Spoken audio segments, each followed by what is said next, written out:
가슴 찢는 회개 7편. 인디오 형제들이 마음을 열다. 복음을 전하기 위해 7개 폭포를 지나야 닿는 마을을 찾아갈 때도 있었다. 보트나 카누를 타고 가다가 폭포를 만나면 타고 가던 보트의 모든 짐을 미리 폭포 위로 옮겨야 한다. 짐을 이고 지고 손으로 들고 걸었다. 모든 짐을 옮기고 나면 보트나 카누를 폭포 위로 올려야 했다. 폭포 위로 보트나 카누를 끌어올리고 내릴 때 너무 무서워서 눈물이 났다. 물 것은 또 얼마나 많은지 공기보다 삐용이라는 벌레가 더 많은 지역도 있었다. 그런가 하면 병원선을 폭포 아래에 정박시킨 뒤 다시 보트를 타고 가다가 마을 어귀에서부터 정글을 4시간 동안 걸어서 가는 마을들도 있다. 이렇게 찾아가는 데만 나흘씩 걸리는 마을들도 있다. 이런 마을들은 보통 의료진들이 찾아가기 힘든 곳이어서 1년에 한 번 방문한다. 그런 모든 곳을 허 선교사가 항상 동행했다. 복음을 전하기 위해서 허 선교사는 자기 목숨을 조금도 귀한 것으로 여기지 않았다. 이윽고 마을에 도착해서는 청년들에게 기타와 복음 성가를 가르치고 주일학교를 열어 아이들을 가르치고 함께 설교를 했다. 인디오 형제 마을에 의료 선교나 부흥회를 초대받아서 가면 우리는 형제들과 동일하게 생활하며 형제들의 집에서 묵었다. 야자나무 잎사귀를 덮은 지붕과 흙벽, 흙바닥의 집에 해먹을 걸고 생활하였다. 목욕과 세면을 형제들과 같이 검은강에서 해결하였고 형제들이 먹는 음식들을 먹었다. 아침에는 화링야죽과 훈제한 생선을 물에 넣고 끓이는 생선 개미 양념탕에 화링야를 전처럼 부친 배주를 찍어 먹었다. 점심은 가끔은 사냥한 동물 고기를 훈제하여 역시 탕으로 끓여서 그 검은 국물에 화링야 가루를 넣고 말아서 먹었다. 저녁은 점심에 남은 고추를 넣은 국물에 배주를 찍어 먹었다. 이때 고추가 너무 매워 애를 먹었다. 화장실은 동네 뒤편 정글에 있었다. 어떤 건물이 있는 것이 아니고 남자들이 들어가는 입구의 정글과 여자들이 들어가는 정글 입구가 다른 정글 자체였다. 우리가 독충들에 물려서 팔다리에 성한 곳이 없이 상처로 짓물려 고생하는 것을 보고 인디오 형제들이 마음을 열어 복음을 받아들이기 시작했다. 그러나 나는 벌레가 물지 못하게 뿌리는 스프레이를 누구에게도 금한 적은 없다. 주님이시라면 아마존에서 형제들이 살고 있는 그 삶을 기꺼이 모두 경험하셨을 것이라 믿었을 뿐이다. 얼마간이라도 형제들과 같은 환경에서 삶을 함께 나누는 것은 육체적으로는 힘들었지만 심령 안에는 항상 큰 기쁨이 있었다.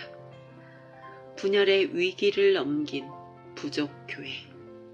우리가 1995년 2월 성 가브리에오에 들어갔을 때 세계 어디서나 볼 수 있는 각 교파들의 각축전이 벌어졌다.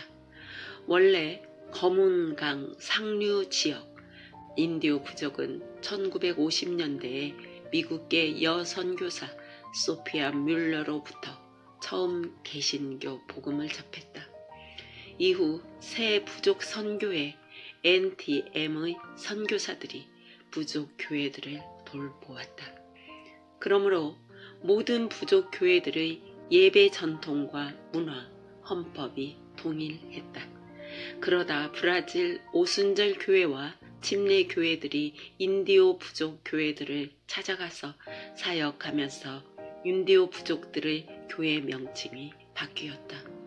부족 교회가 원에서 명칭을 바꾸기도 했고 오순절 교회와 침례 교회들의 영향력으로 명칭이 바뀌기도 했다. 즉 브라질 교회 교단의 부족 교회들이 영입된 것이다. 이때 피해를 입은 것은 당연히 부족 교회들이다. 하나의 형식과 전통, 문화, 법률을 갖고 있던 이들이 나뉘게 되면 시간이 지날수록 서로를 배척하고 인정하지 못하게 된다. 500여 년 전 유럽인들이 중남미에 들어와서 자기들끼리 국경을 정하고 나라를 나누어 영토를 소유한 것과 같은 일이 교회에서 벌어지고 있었다. 나는 인디오 마을들에서 사역하는 교단과 선교 단체 선교사들을 찾아가 단일 부족 교회 총회를 만들자고 설득했다. 이런 식으로 선교하면 훗날 교회 분열의 책임을 우리에게 물을 것이다. 따라서 교회가 교파로 나뉘지 않도록 하나의 기구를 설치하자고 설득한 것이다. 그러면서 동시에 인디오 형제들을 찾아가 설득했다. 교파로 나뉘어 서로 반목하는 것은 주님의 뜻이 결코 아니다. 서로 연합하는 것이 주님의 뜻이다 라고 설득했다. 이 설득 작업은 1995년 우리가 성 가브리에우에 들어가면서부터 시작했는데 2001년 7월 2일 마침내 브라질 정부 기관, 후나이 대표, 새 부족 선교회 대표, 언어학 선교회 대표와 인디오 교회 지도자 150여 명이 모여 단일 부족 교회 총회를 위한 정관을 통과시켰다. 그렇게 결성된 것이 검은강 인디오 단일 부족교회 총회다. 이 총회 결성을 위해 수고를 아끼지 않고 정관을 작성하고 마음을 모아준 엘리아스 선교사님, 세르지오 선교사님, 에드와르드 선교사님에게 깊이 감사한다. 한국은 1880년대에 미국 선교사들에 의해 복음이 전해졌다. 그때 감리교회 선교사들이 주도하여 교파로 나뉘지 말고 민족교회로 연합하자고 합의에 이르렀다고 한다. 그런데 당시 일본 정부가 그 사실을 알고 중간에 방해해서 시료를 보지 못했다. 민족교회로 연합하면 그만큼 힘이 커져서 일본 정부를 방해할 것을 염려해서였다. 그래서 나는 인디오 부족 교회들이 우리와 같은 전철을 밟지 않고 단일한 교회로 연합하기를 간절히 바랬다. 처음에 우리가 성 거브리에우에 들어갔을 때 어떤 인디오 마을의 교회에서 장로교회 간판으로 바꾸고 싶다고 제안했다. 그때 나는 이런지하에 거절하면서 다음과 같이 말했다. 주님은 나를 장로교회를 확장하기 위해 아마존의 선교사로 보낸 것이 아니라 하나님 나라를 확장하기 위해 보내셨다. 신학교 역시 장로교회 소속도 아니고 장로교 교리를 강요하지도 않는다. 우리가 먼 길을 달려가는 병원선 의료 선교도 장로교회와 상관없는 초교파적 사역이다. 그래서 나는 개신교회는 없으나 천주교회가 있는 마을에 가면 복음을 전한 뒤 주님을 영접한 사람들에게 미사에 잘 참여하라고 권면한다. 하나님 나라가 확장되고 말씀이 선포되는 것보다 더 중요한 것이 없다고 믿기 때문이다. 다만 비행기로 30분 거리의 산타이사베우라는 도시와 비행기로 1시간 거리의 바르셀로라는 도시에 세운 교회들은 모두 장로교 간판을 걸었다. 그곳에 이미 다른 교파 교회들이 있었기 때문이다. 인디오 부족 교회 총회의 결성을 주도하면서 나는 이렇게 선교사들과 인디오 교회 지도자들을 설득했다. 우리는 주님 앞에서 뿐만 아니라 역사 앞에서 부끄러운 일을 하면 안 됩니다. 언젠가 후손들이 선교 역사를 기록하고 판단할 것이기 때문입니다. 모두 맞는 말이었다. 그런데 내 마음속에는 후에 내 이름이 기록되고 높여지기를 바라는 속셈이 있었다. 셰익스피어의 말은 과연 옳았다. 거룩한 것 속에 악이 있고 악 속에 선한 것이 있다. 신학생들은 아마존의 지도자로 신학교 최초의 입학생들은 모두 초등학교 4학년만 졸업하고 신학교에 입학한 청년들이었다. 그래서 우리는 포어를 1학년과 2학년에 집중적으로 가르쳐 성경 수업을 들을 수 있도록 도와주어야 했다. 그러는 동시에 그들이 가능하면 신학교를 다니는 동안 중학교와 고등학교 과정의 검정고시를 통과할 수 있도록 도왔다. 브라질에는 공부를 제때 하지 못한 청년들에게 중학교 과정 2년과 고등학교 과정 2년을 공부시키는 에자라는 시스템이 있다. 우리는 이 시스템을 신학교 안으로 가져오기 위해 백방으로 알아보고 연구했다.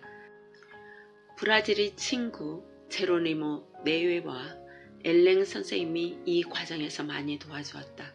그렇게 해서 2002년 드디어 중학교와 고등학교 과정을 신학교에서 개설할 수 있었다.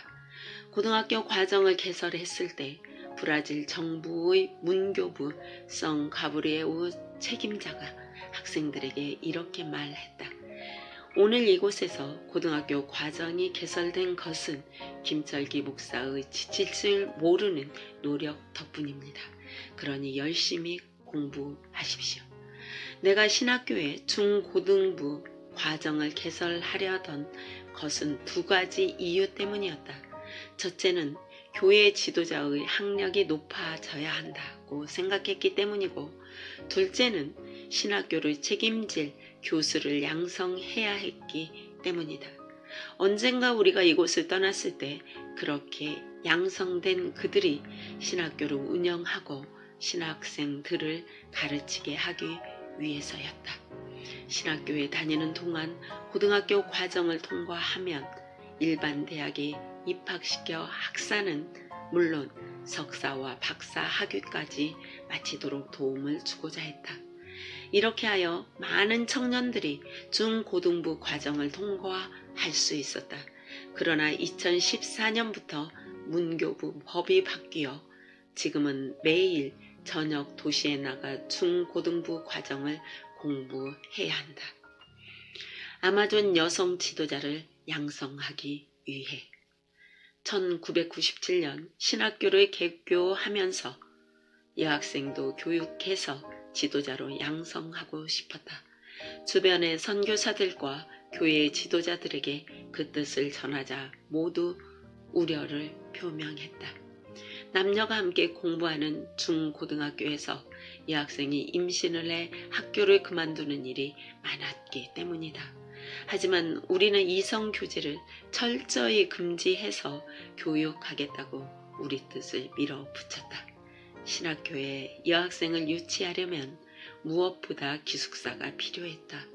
2001년 9월 한국에 나가 선교 보고를 할 때 이 사실을 알렸고 많은 분들이 공감해 주었다. 일산 광성교회 윤수연 권사님이 1만 달러를 헌금했고 구미의 류재덕 진수연 권사님이 5만 달러, 달라스 빈네리 교회 청년들이 예배 후 커피를 판매해서 모은 5천 달러, 김태현 장로님이 1만 헤알, 미국 샌디에고의 백중필 목사님이 7천 달러, 신촌교회에서 1만 5천 달러를 헌금해 주었다. 그렇게 해서 108스퀘어미터 규모의 기숙사를 2년에 걸쳐 건축했다. 덕분에 많은 여성 지도자가 배출되었다. 하지만 선교사들과 교회 지도자들이 우려한 대로 실제로 많은 남학생이 규칙을 어겨서 퇴학과 정학 등 징계를 받는 아픔이 따랐다. 그러나 신학교를 졸업한 여학생들이 독신으로 또는 우리 신학교 출신 목회자와 결혼하여 훌륭한 사역을 하고 있음에 주님께 감사하고 여기숙사를 건축하도록 도운 동역자들에게 진심으로 감사한다. 교회에 대한 고민과 감사. 1995년에 개척해서 예배 드릴 때부터 우리 교회에는 여러 부족의 인디오들이 함께했다. 인디오 부족은 관습이나 문화, 음식, 주거 등 여러 면에서 비슷했지만 한 가지 언어가 달랐다. 언어가 다르면 무엇보다 소통이 어렵다. 나는 어떻게 하면 이렇게 다른 언어를 사용하는 사람들이 하나의 교회에서 연합할 수 있을까? 어떻게 하면 이들이 모두 우리 교회를 내 교회라고 여기며 자랑스러워 할 수 있을까? 여러 날을 고민했다. 나는 우선 성경 본문은 같되 설교는 3가지 언어로 동시에 했다. 가장 많은 부족어가 넹가뚜와 바니와 뚜까누인데 내가 포어로 설교하면 이들 부족의 형제들이 각각의 언어로 설교를 했다. 당연히 시간이 오래 걸렸다. 더구나 설교 내용이 조금씩 달라졌다. 그래서 얼마 후에 내가 포어로 설교하면 각각의 언어로 동시 통역해서 전달했다. 하지만 이것도 쉽지 않게는 마찬가지였다. 설교는 동일하나 통역하는 동안 기다리는 시간이 많다 보니 설교의 흐름이 자꾸 끊겼다. 지금은 포어로만 설교한다. 가능하면 쉽게 해서 모두가 알아들을 수 있게 한다. 물론 나도 포어가 모국어가 아니므로 어려운 단어를 모르기는 마찬가지다. 설교는 포어로 하지만 찬양 한 곡은 부족어로 부른다. 인디오 형제들 모두가 주체자로서 예배를 드리게 하기 위해서다. 그런 우리의 모습을 2005년 8월 뉴욕 타임스의 레리 로터 기자가 취재해갔다. 레리 로터 기자는 수백 년 전 브라질 정부가 모든 부족에게 넹가뚜어를 가르쳐서 언어를 통일하려 했으나 브라질 정부의 언어 정책은 대체로 실패하였지만 아직도 그 언어를 쓰는 도시와 교회를 발견하고 그 실태를 취재하러 온 것이었다. 나는 여러 인디오 부족들이 참여하는 우리 교회에 인디오 부족이 아닌 브라질인으로서 교인으로 등록하는 사람들에게 이렇게 당부한다. 첫째, 형제들의 언어와 문화, 전통을 존중해야 한다. 둘째, 형제들은 사교적이지 않다. 먼저 일어나서 찾아가서 인사하되 교제하지 않아도 오해하지 말아야 한다. 그들은 시간이 지나면 훨씬 깊은 교제를 나누는 형제가 된다. 셋째, 형제들은 교회 안에서나 밖에서나 애정을 공개적으로 표현하지 않는다. 서로 입을 맞추는 일은 없다. 인사할 때 껴안을 수는 있지만 과도한 애정 표현을 하면 형제들이 난처해야 한다. 넷째, 우리 교회는 선교적인 교회다. 교회의 존재 목적이 선교라고 믿기에 여러 방면에서 복음을 전할 기회를 가진다. 교회의 선교 사역에 참여하여 활동하기 바란다. 다섯째, 군인으로서 2년간 우리 교회를 섬기고 떠난 형제들이 신학교를 졸업한 뒤 목사와 선교사가 되어 활동하고 있다. 보어도 잘 못하는 김 목사가 이만큼 사역을 하는데 만일 내가 사역을 하면 훨씬 잘할 수 있으리라고 용기를 갖기 때문인 것 같다. 내 약함이 다른 형제들에게 용기를 주었다. 얼마나 감사한가. 당신도 그렇게 되기를 바란다. 여섯째, 우리 도시의 인디오 부족은 90%가 순수한 인디오들이다. 이들을 배려해서 인디오 부족으로 찬양하는 교회는 우리 교회가 유일하다. 우리가 이렇게 하는 것은 인디오 부족들이 이 땅의 주인임을 인정하기 위함이다. 그러니 함께 공동체를 만들어 가기를 부탁한다. 인디오 형제들은 생필품을 구입하기 위해 혹은 질병 치료 등을 위해 도시에 나왔으나 머물 만한 곳이 없는 경우 그들은 강변에 비닐 천막을 치고 비와 햇빛을 피한다. 그러나 폭우가 쏟아지면 비닐 천막이 날아가 버려 비를 피할 수가 없다. 여러 번 형제들이 우리를 찾아와 자신들을 위해 임시 숙소를 만들어 달라고 눈물로 부탁했다. 우리는 눈물의 부탁을 들은 이후로 기도할 때마다 주님께 그것을 보고하였다. 우리 교회와 가까운 곳의 강변에다 상파울로 최유순 권사님과 전도명 목사님, 김두환 집사님의 헌금으로 땅을 구입할 수 있었다. 여러 해 동안 아마존에 의료 선교를 다녀간 치과의사 장성렬 박사님이 올 때마다 헌금해준 돈으로 가로 8m, 세로 17m 규모의 집을 지었다. 그리고 2년 후 대전 세로남 교회에서 2200달러 안정태 집사님이 1만 달러를 헌금해 주어 가로 15m, 세로 25m 규모의 집을 두 번째로 지을 수 있었다. 한편 우리 교회 교인들의 기증으로 몇 년간은 시의원인 제로니모가 후원하여 그들에게 저녁을 제공한다. 1995년에 개척한 제1교회는 현재 3개의 지교회와 3곳의 기도처를 가지고 있다. 지교회로는 우리 도시 외곽에 소재한 미게우키 리누 지교회, 비행기로 30분 거리의 산타이 사베오 지교회, 비행기로 1시간 거리의 바르셀로 지교회가 있다. 제1교회가 이 3곳의 교회의 목회자들을 파송하고 생활비를 책임진다. 기도처로는 앞에서 언급한 대로 인디오 형제들이 도시에 와서 여관처럼 머무르다 돌아가는 형제들의 집으로 이곳에서 일주일에 2번 예배를 드린다.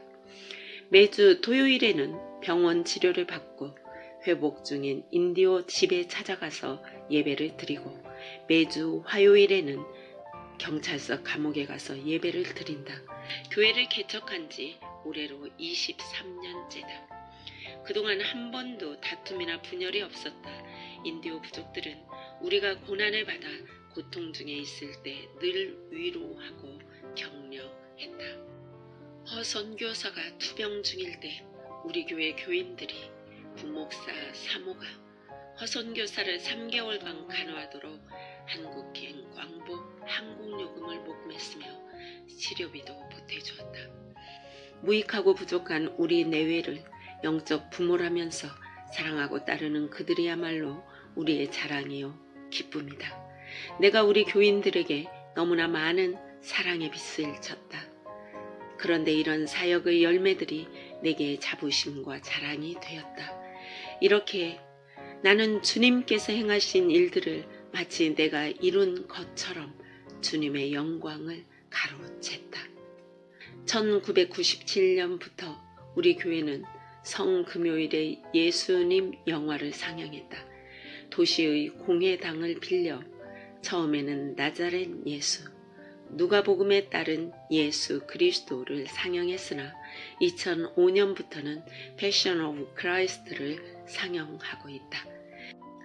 매년 공회당을 가득 메운 수천 명이 영화를 관람하고 있다. 이제 우리 시에서 성금요일 영화 관람은 이 도시의 전통이 되었다. 비로소 아마존의 형제가 되다. 2006년 8월 안식년으로 한국에 들어왔을 때 브라질 시민권을 받기 위한 모든 서류를 준비했다. 총회 세계 선교부와 신촌 교회의 허락을 받아 브라질인으로 귀화하기로 한 것이다. 2006년 11월 17일 브라질에 재입국하면서 나는 서류를 연방 경찰에 접수했다. 항암 치료 때문에 한국에 남게 된 허 선교사는 서류를 접수하지 못한 상태였다. 우리는 그동안 브라질인으로 귀화하는 것에 대해 많은 생각을 했다. 주님의 제자들은 복음을 위해 보냄받은 땅에서 죽음을 당했다. 그들이 고향 이스라엘로 돌아가려면 얼마든지 갈 수 있었을 것이다. 하지만 그들은 더 나은 본향을 사모하며 외국인과 나그네로 살다가 죽었다. 우리도 보냄을 받은 브라질 땅에서 뼈를 묻어야 한다고 생각했다. 나는 늘 살아서 한국에 돌아가지는 못하리라. 아마존에서 죽으리라 생각했다. 브라질 사람으로서 그들과 함께 삶을 나누고 싶었다. 특히 우리가 사역하는 곳은 베네수엘라, 콜롬비아, 브라질 3국의 국경이 있고 인디오 23개 부족이 집약적으로 거주하는 곳이다. 그래서 정치적으로 민감하다. 이런 지역적 특성이 우리가 브라질인으로 귀화하려는 이유이기도 했다.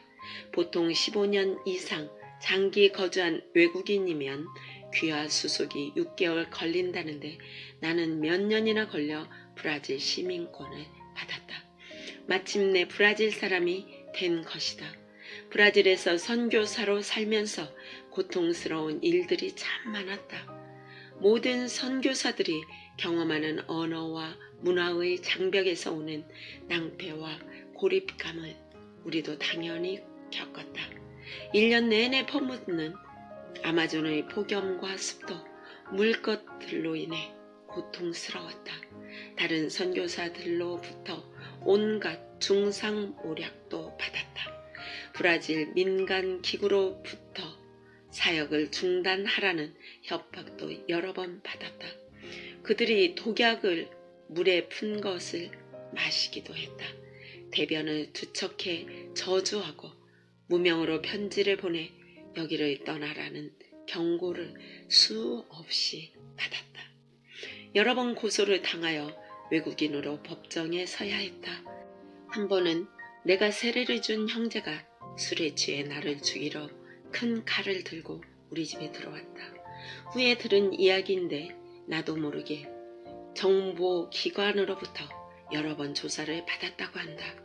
왜냐하면 우리 사역의 규모가 커서 혹시 검은 돈으로 사역이 이루어지는 것이 아닌가 하는 의심을 했기 때문이라는 것이다. 브라질 뉴스 전문 방송국에선 우리가 외국인을 아마존에 끌어들이는 브로커로 소개되기도 했다. 이런 모든 일이 우리를 절망시키기에 충분했다. 하지만 만물의 찌꺼기 같은 대접을 받았다는 가장 위대한 선교사 사도 바울을 따라 우리도 기뻐하고 감사하며 고난을 이기고자 했다. 우리의 자아를 죽음에 넘기도록 돕는 복된 하나님의 계획이라고 믿었다. 그렇게 15년이 지나자 비로소 형제들의 문화의 눈이 열리고 그들과 더불어 살며 사랑할 수 있도록 내가 변화되었다. 그러자 우리 도시와 형제들이 우리를 외국인이 아닌 브라질인으로 받아들여졌다. 나는 우리 도시의 명예 시민으로 추대되어 시의회로부터 명예 시민증을 받았다.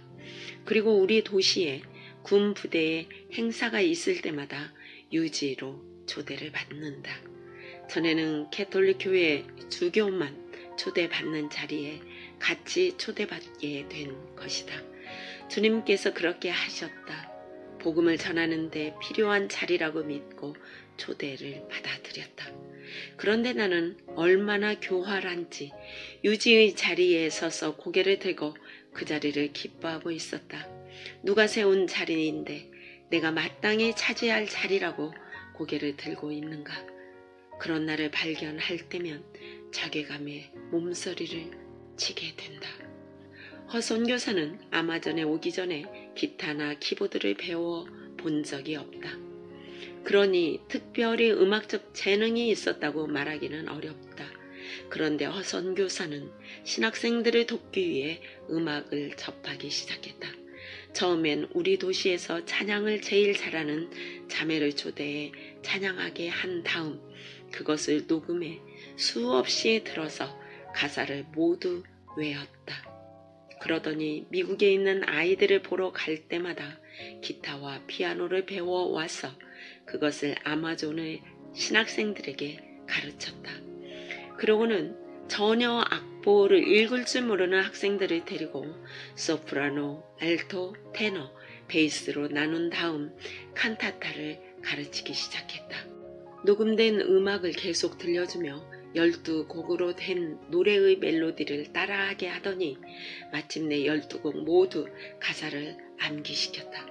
그리고 본인이 친히 지휘를 해서 아마존 검은강 상류 신학교에 인디오 성가대를 탄생시켰다. 허 선교사가 합창을 시작하고 기타와 피아노를 배워서 가르친 이유는 두 가지였다. 첫째, 인디오 형제들에게 자신감을 불어넣고 싶었다. 둘째, 그들이 앞으로 교회를 세우게 되었을 때 기타 연주가 가능하면 사람들을 모아 찬양하는 데 어려움이 없을 것 같아서였다. 성가대는 매년 11월에 발표회를 열었는데 평소에도 월, 수, 금, 오후에 모여 찬양 연습을 하지만 발표를 앞두고는 거의 매일 모였다. 발표회를 앞두면 얼마나 열심히 하는지 허 선교사는 주의하는 팔이 너무 아파 붕대를 감고 서기도 했다. 우리 성가대는 2008년 마나우스 근교 이타과치아라에서 열린 인디오 목사 전국 대회의 개회 예배와 폐회 예배에서 6곡의 성가곡을 부르는가 하면 선교지 군인 부대 군악대와도 여러 번 협연을 했다. 인디오 형제들을 사랑해서 음악을 배우기 시작한 허선교사. 그녀는 매년 졸업생들에게 기타를 선물했다. 지금은 지휘자 없이 매년 12월 초 칸타타를 공연한다. 성가대가 발표회를 할 때 항상 허선교사의 사랑도 울려 퍼질 것이다.